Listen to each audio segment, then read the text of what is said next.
Saludos a todos. Hoy es el 1 de octubre del 2021. Empezamos no solamente el mes de octubre, sino el último trimestre de este año. Y es bueno preguntarnos qué es lo que causa la hiperinflación. Bueno, por varias razones. Primero, porque si uno va a morir de algo, es bueno saber de qué se trata, ¿no? Si uno consume veneno, sería oportuno conocer la naturaleza de ese veneno y preferiblemente para tener acceso al antídoto. Entonces, entre otras cosas, quiero abordar ese tema de la hiperinflación, eh, que realmente es un tema que está sobre la mesa porque la situación estratégica en estos momentos, si vemos el cuadro mundial, y no nada más por partes, sino la totalidad de la situación, tenemos un cuadro de, por un lado, una hiperinflación que se ha desatado en diferentes sectores, pero que es generalizado, es un problema generalizado, sistémico. Y por otro lado, un desplome de la economía física correspondiente a esa explosión hiperinflacionaria que está llevando al mundo a una situación de una verdadera crisis en todos los aspectos. Hemos señalado el problema de COVID y que los 5 millones de muertos a estas alturas, y eso no está bajo control. Lo que va a pasar en este año, eh, según las estadísticas difundidas por el Programa Mundial de Alimentos de las Naciones Unidas, de David Beasley, es que probablemente morirán 16 millones de personas por inanición, o sea, 3 veces más que por COVID. No es para decir que lo de COVID es poca cosa, es para decir que este problema de hambre, hambruna e inanición también está fuera de control. Si vemos, por ejemplo, lo que está pasando en diferentes partes del planeta, en Europa, tomemos el caso del Reino Unido, esto ha estado en las noticias, en toda Europa, incluido el Reino Unido, ha habido un aumento del precio del gas natural de 4 veces en lo que va del año. O sea, en los 9 meses que lleva el 2021, un aumento 4 veces mayor de lo que era el precio hace un año. En Estados Unidos es 2 veces mayor que hace un año, que es la mitad del aumento de lo que ha sufrido Europa, pero para allá vamos. Esto es producto de varias cosas, tiene varias explicaciones, aunque las explicaciones son parciales. Voy a abordar la causa sistémica en un momento. Pero ha habido un gran reajuste en los precios energéticos por el gran reajuste fascista impuesto por la banca internacional de Londres y de Wall Street, destruyendo las fuentes más eficientes físico-económicamente de producción de energía y fomentando a través de subsidios y insistiendo también en aumentos de los costos de fuentes absolutamente ineficientes y destructivas, como son las diferentes llamadas fuentes renovables, que no hay tal cosa, que son la energía solar, la eólica, etc. Vemos en el caso de Alemania, por ejemplo, han desnuclearizado, descarbonizado y claro, ahora hay aumentos del precio del gas natural porque tienen que acudir a alguna fuente para la producción de energía, de electricidad. La situación en Italia, el lunes que viene, de aquí a 3 días, va a haber un aumento del precio al consumidor de la electricidad, de la luz, en 30%. Ahora, se pueden imaginar lo que eso va a significar en términos sociales y económicos. Eso es algo que la economía italiana no puede aguantar o soportar. Regresando al caso del Reino Unido, el aumento de los precios del gas natural y también de la gasolina Ellos dicen producto de los aumentos del gas natural y las otras fuentes energéticas y además producto de que no hay camioneros, no hay gente que trabaje en el transporte de los grandes trailers para llevar gasolina de donde dicen las autoridades británicas. Sí existe en los depósitos, pero no lo pueden llevar a las gasolineras. Entonces, hay una escasez increíble. Han habido compras de pánico por todo el país. El gobierno le está echando la culpa al consumidor de que por qué están comprando por pánico, no debe ser así. Y han movilizado al ejército británico para mover la gasolina. Ahora, hay una falta, dicen ellos, de casi 100,000 trabajadores transportistas para manejar estos trailers. Normalmente llegaban de países de Europa Central y Oriental para hacer eso. Con lo que pasó con Brexit, eso no está pasando, con los problemas de COVID no está pasando. Hay varias razones, entre comillas, parciales que se dan para explicar todo esto. Ya están empezando a haber escaseces en los supermercados en el Reino Unido, producto de la falta de gasolina, disque, y también están pronosticando que van a haber graves escaseces de producción de alimentos en Gran Bretaña para fin de año porque no hay suficiente trabajadores en el sector agropecuario para lo que significa cosechar y procesar los alimentos.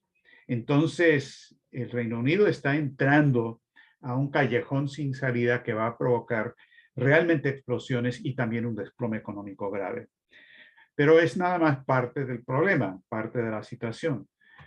También esta semana el precio internacional del petróleo, del Brent, es decir, el precio que se usa como pauta internacional, rompió la barrera de $80 por barril, luego bajó un poquito a 79 y pico, pero ya rompió la barrera de los 80.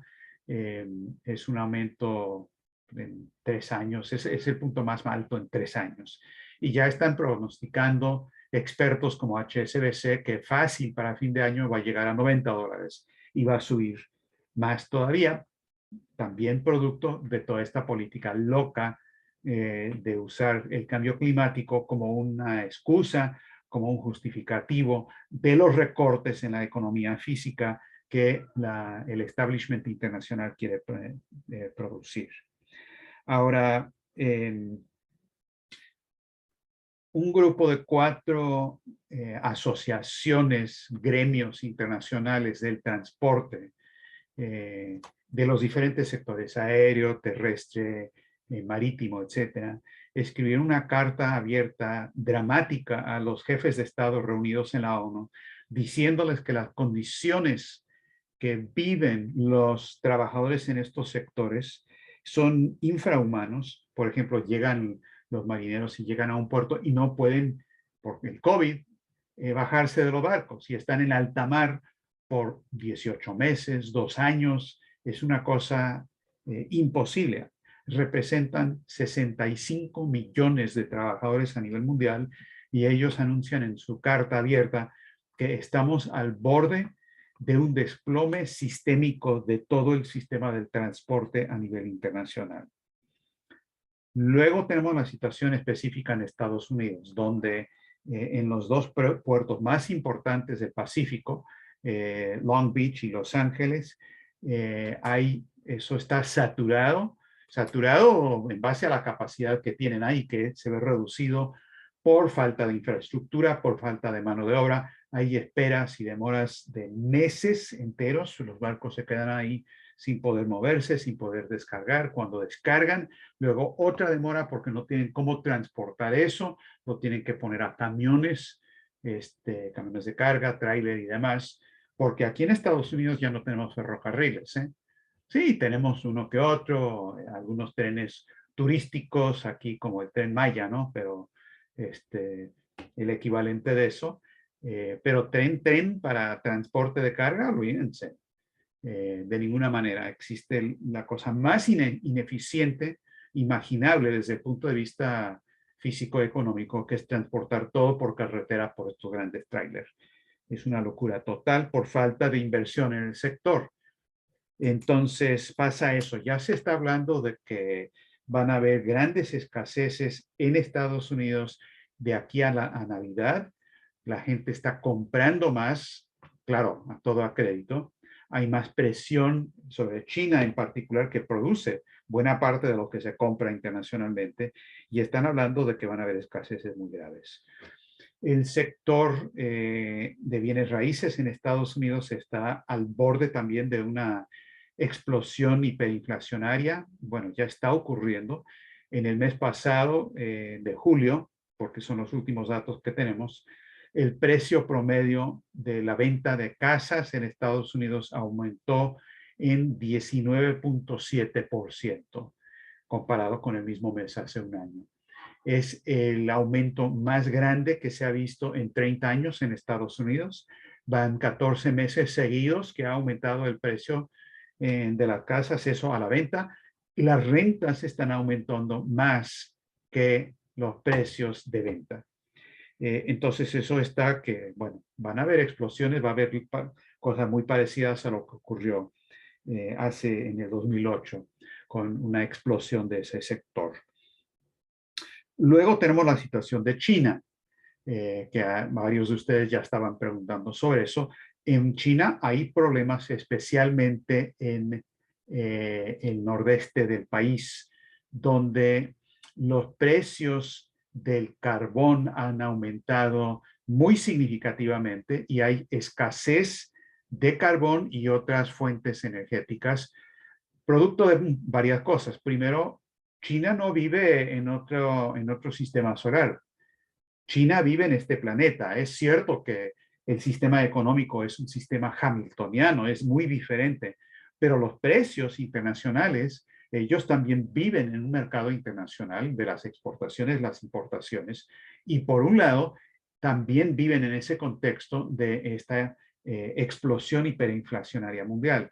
También tienen el problema de que han tenido aumentos significativos de producción, en parte porque la economía china está creciendo, pero también para suplir la demanda internacional.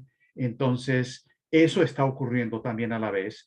Y lo que también es cierto es que el gobierno chino ha hecho concesiones, por lo menos de la boca para afuera. Vamos a ver hasta dónde llega la práctica de la economía física. Pero Xi Jinping en Naciones Unidas dijo que China ya no iba a exportar la construcción de plantas de carbón por todo el tema del cambio climático, y aceptan los axiomas fraudulentos de todo ese argumento. No lo están aplicando en el país hasta ahora, pero habrá que ver hasta dónde llega. Entonces, China sí está teniendo un problema en ese sentido. Ellos están tomando medidas, son una economía centralizada, dirigista, dicen que lo tienen bajo control, están haciendo llegar más energía y electricidad a la parte del nordeste del país. Y están manejando otras situaciones como el problema de la compañía especulativa Evergrande, que cayó en incumplimiento. Esta semana dejó de pagar por segunda vez un pago semanal de 45 millones de dólares que tenía que pagar sobre los bonos internacionales, y no pagaron. Más bien el gobierno ha tomado control de la situación, insistió que la compañía tenía que vender 1.500 millones de activos que ellos tenían, y canalizar ese dinero no a los especuladores internacionales, sino a cumplir con lo que habían comprado los consumidores domésticos dentro del país, nacionales, en cuanto a la producción de vivienda y demás. Entonces están imponiendo una separación tipo Glass-Steagall, una reorganización por bancarrota, donde a los banqueros internacionales les va a tocar una quita, pero una quita. Al sector nacional productivo, quizás algo, pero mucho menos. ¿Cuánto le va a tocar como quita? Bueno, el mercado internacional de futuros en estos bonos de Evergrande de los bonos internacionales está vendiendo el bono a 29 centavos por dólar. Es decir, están esperando una quita aproximadamente del 70%. Y si esto se va a extender y se va a volver un incidente internacional con consecuencias internacionales, no va a ser por las repercusiones internas dentro de China, va a ser por el efecto que esto tiene en el mercado de bonos internacionales y en particular los derivados financieros que existen relacionados a esos bonos internacionales. Ahora, ante todo esto, pues si ustedes leen los diarios o ven la televisión o ven YouTube, lo mejor que van a obtener, si es que informan sobre estas noticias, y la mayoría no presenta un informe completo, pero yo les he dado así una visión a ojo de pájaro de la situación en muchos lugares, pero lo mejor que van a recibir son explicaciones específicas de cada lugar. Bueno, aquí se trata de que no hay transportistas. En el otro lado, pues tiene que ver con la inflación de los precios del carbón. En este lugar tiene que ver con esto, en el otro lugar tiene que ver con otro. Es decir, la explicación cuando, por ejemplo, hay una ola de terrorismo internacional simultáneo, a veces lo que pasa en estos medios para convencer a la gente que no pasa nada aquí es, no, es que es un asesino solitario. Bueno, resulta que hay 1000 asesinos solitarios, todos haciendo exactamente lo mismo, y sigue siendo una explicación basada en el axioma de lo solitario. Y la explicación que se da hoy de la inflación y la hiperinflación y el desplome de la economía es una explicación equivalente e igual de incompetente, porque todas estas situaciones obedecen a una sola causa, que es una causa que el 99% de los economistas no reconocen ni la existencia de esa causa, ni hablar que la causa es lo que está produciendo esto. Les quiero leer una cita a manera de explicación de lo que está pasando hoy con esta situación. Y es una explicación que Lino LaRouche escribió el 19 de septiembre del año 2000, es decir, hace más de 21 años, en un documento que se llama, un memorándum muy corto, se llama Metamos en cintura la inflación de los precios del petróleo. Acababa de verse una explosión del precio del petróleo y entonces LaRouche respondió a eso con un memorándum sobre la causa y la solución, el antídoto. Entonces, para explicar esa parte nada más, LaRouche dice lo siguiente. A grandes rasgos, la actual inflación global de los precios del petróleo amenaza con ser el detonante de una desintegración caótica en muchas, si no en todas, las economías del mundo. La causa subyacente de la crisis, de la cual la crisis de los precios del petróleo no es más que la principal consecuencia político-económica actual, es la hiperinflación general en los precios de los activos financieros, que se está expresando a un ritmo cada vez mayor como una hiperinflación de los precios de las materias primas, que sigue ahora una tendencia similar a la sufrida por la Alemania de Weimar durante el intervalo de marzo a noviembre de 1923. El esfuerzo cada vez más desesperado por asegurar la entrada de activos financieros en el sector del dólar estadounidense ha aprovechado varios factores combinados, como la oportunidad de aumentar las acumulaciones del precio de los activos financieros a partir de las tendencias hiperinflacionarias en los precios de entrega de los productos del petróleo. Y sigue el documento en esa dirección, pero esa es la explicación que dio LaRouche hace 21 años y es una explicación que sigue siendo igual de válida a la situación de hoy. Es más, es la única explicación de lo que está ocurriendo. La gente a veces pregunta, bueno, pero entonces yo no veo inflación si aquí en el supermercado subió el precio de la leche nada más 5%, no veo esa hiperinflación. Y a veces en Europa hace un par de años se vio hasta una deflación, una reducción de los precios al consumidor. Y nuestra explicación en ese momento fue, y sigue siendo, no hay que mirar principalmente los precios al consumidor. Son importantes, obviamente, para el consumidor, pero la causa no reside ahí. Esos pueden subir y bajar. La cuestión clave, fundamental, es el precio de los activos financieros. Es decir, qué está pasando con la burbuja especulativa de los derivados financieros.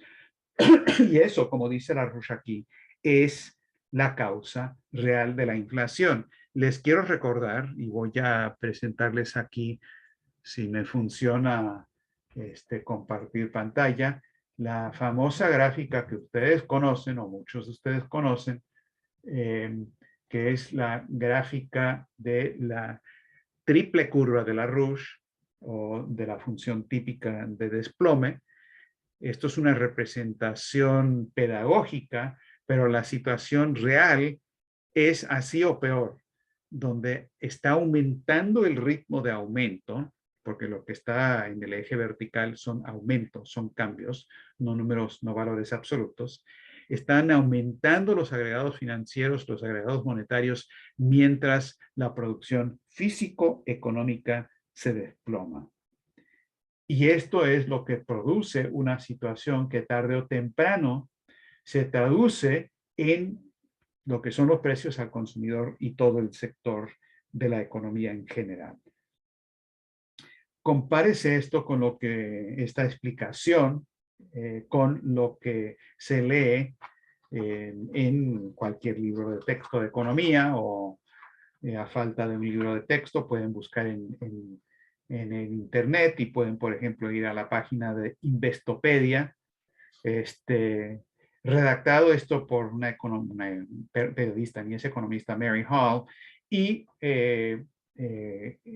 corregido y aprobado por Robert Kelly, un PhD en economía de Harvard, por favor, donde explica que hay 4 causas principales de la inflación, 2 en particular.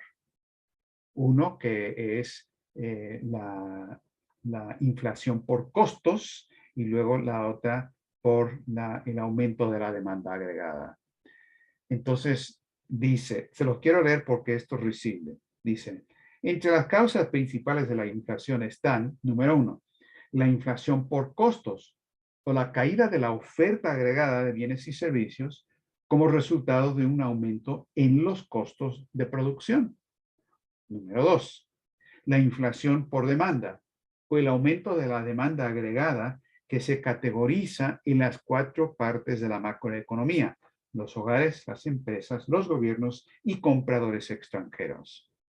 Los 2 factores adicionales que contribuyen a la inflación incluyen un aumento en la oferta de dinero de una economía y una reducción en la demanda por dinero. A ver, examen de economía físico-económica hamiltoniana o larouchista.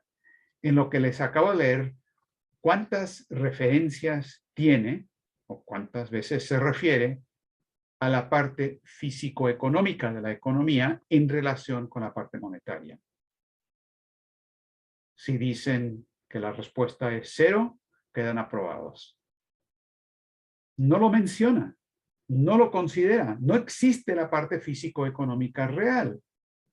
Cuando lo que produce la inflación es cuando el aumento de los instrumentos financieros o la emisión de crédito excede el ritmo de crecimiento de la economía física.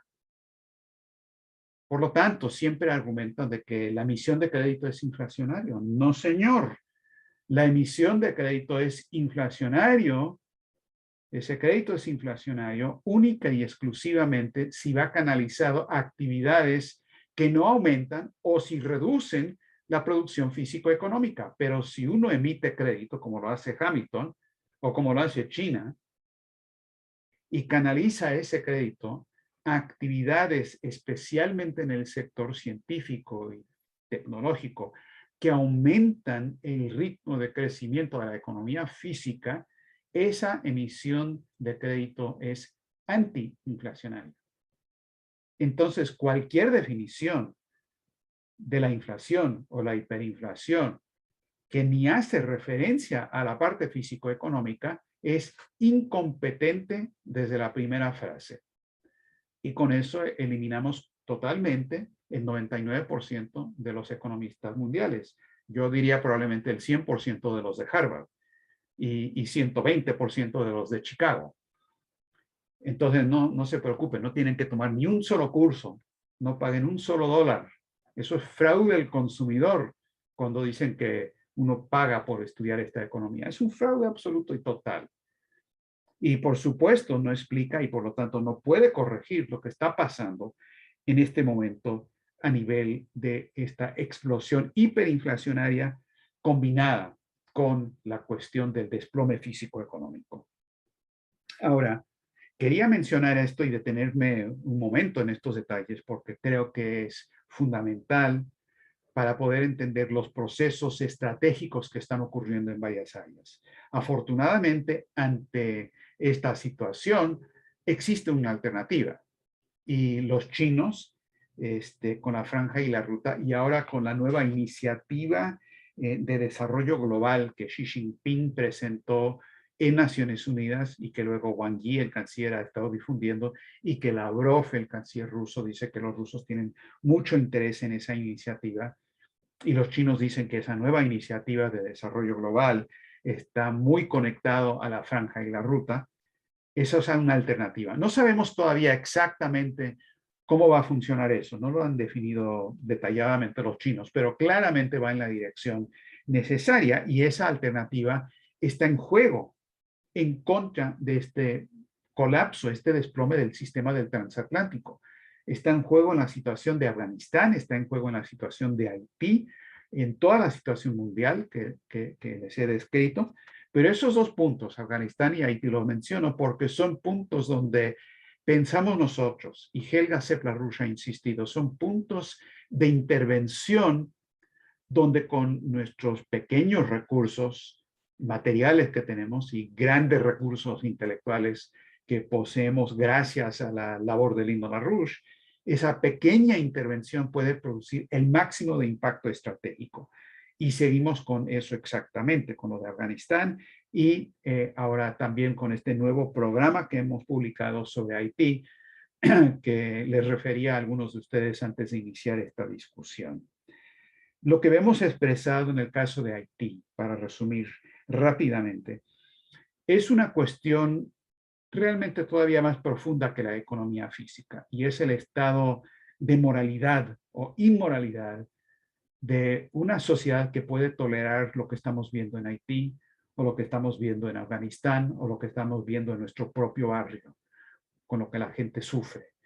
En el caso de Haití, estas deportaciones masivas de pobres haitianos de regreso a su país, es realmente impresionante lo que dijo el secretario de Homeland Security, de Seguridad Interna de Estados Unidos, Mayorkas, que a lo mejor debería cambiar su nombre a Mayorkas, porque eso es lo que está haciendo, donde él dijo, lo hemos estudiado, y Haití está en condiciones perfectas para recibir toda esta gente. No hay problema, lo podemos enviar allá. Claro, las autoridades haitianas, aún del gobierno actual, que es un gobierno muy afín a Washington, que al fin y al cabo Washington colocó al gobierno de Henry en el poder después del asesinato todavía no explicado de Jovenel Moïse. Pero aún el gobierno de Henry dijo, no, por favor, no los envíen después de las 3 de la tarde, porque después de las tarde las calles, qué sé yo, no son ni calles en Puerto Príncipe, pero toda la calle, metafóricamente, la controlan las pandillas criminales, muy vinculadas al narcotráfico internacional, y no podemos garantizar la seguridad de la gente que regresa después de las 3 de la tarde. Pero el secretario Mayorkas siguió insistiendo de que sí. Ahora, contrasten eso con lo que dijo un señor muy interesante que era el representante especial de Estados Unidos a Haití, Daniel Foote, que anunció, creo que fue el 12 de septiembre, su renuncia de ese cargo. Dijo: no permitiré que se me asocie con la decisión contraproducente, inhumana de Estados Unidos de deportar a miles de refugiados haitianos e inmigrantes ilegales a Haití, un país donde los funcionarios estadounidenses se ven encerrados en bases por el peligro que representan las pandillas armadas que controlan la vida cotidiana. Y luego dice: el pueblo de Haití sufre bajo un gobierno corrupto con alianzas con las pandillas. Y renunció. Ahora resulta que este Dan Foote no es un donadie, no es una persona cualquiera. Fue el subsecretario en el Departamento de Estado por Asuntos Antinarcóticos y Antiterrorismo. Había sido enviado anteriormente a Colombia y Afganistán. Es decir, es un experto en el tema drogas. Y yo me pregunto si no habrá quizás una relación entre los últimos acontecimientos en Haití, el asesinato de Moisés, este nuevo gobierno de Henry, y lo que está pasando con el narcotráfico. Lo hago como pregunta porque es una investigación que todavía estamos llevando adelante. Lo que sí les puedo decir, y lo que es absolutamente seguro, es que la solución para Haití pasa por un gran programa de desarrollo infraestructural en todas las áreas, incorporando a Haití dentro de la franja y la ruta con China y con todo el Caribe.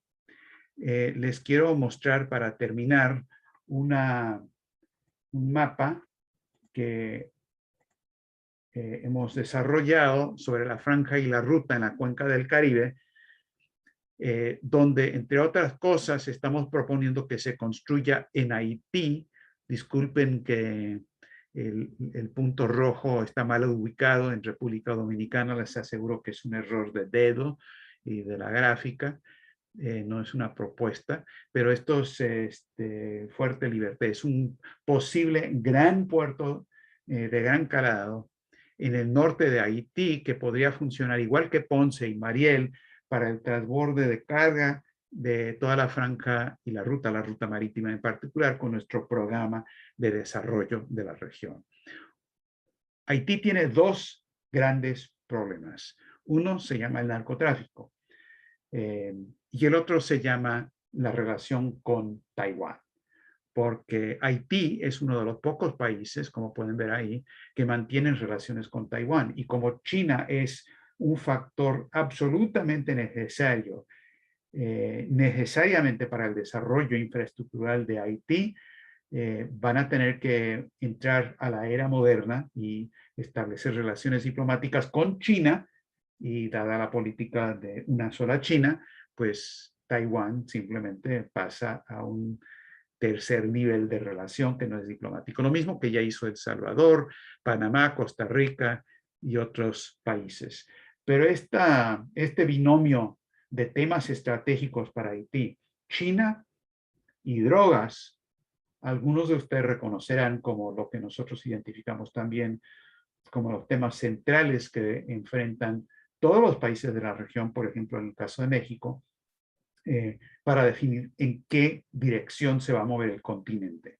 Si en la dirección de la franja y la ruta y salvar a la especie humana, o en la dirección de la explosión hiperinflacionaria e inanición y muerte generalizada de la nueva era de tinieblas que nos va a pasar si no ponemos a este sistema caduco por un proceso de reorganización por bancarrota, tal y como lo identificó Lyndon LaRouche. Gracias por su atención y con eso terminamos el informe de hoy.